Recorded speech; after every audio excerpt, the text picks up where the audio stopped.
শাওণ মাহৰ সোমবাৰে শিৱলিংগত পানী ঢালিবলৈ ভিৰ কৰা মানুহ আপুনি নিশ্চয় দেখিছে। হয়তো আপুনিও কেতিয়াবা নহয় কেতিয়াবা এই শিৱলিংগত পানী ঢালিবলৈ গৈ পাইছে।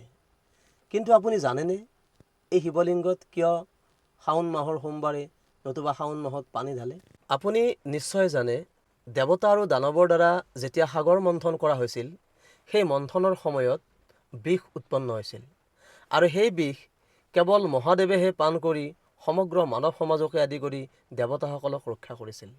আৰু এই বিষ পান কৰাৰ সময়ত মহাদেৱৰ শৰীৰত অসহনীয় উত্তাপৰ সৃষ্টি হৈছিল আৰু সেই উত্তাপৰ পৰা মহাদেৱক পৰিত্ৰাণ নিয়াবলৈ ব্ৰহ্মা আদি কৰি দেৱতাসকলে তেওঁৰ গাত জল অভিষেক ঘটাইছিল, জ্বলা অভিষেক কৰিছিল। আৰু এই ঘটনাটো হৈছিল শাওণ মাহত।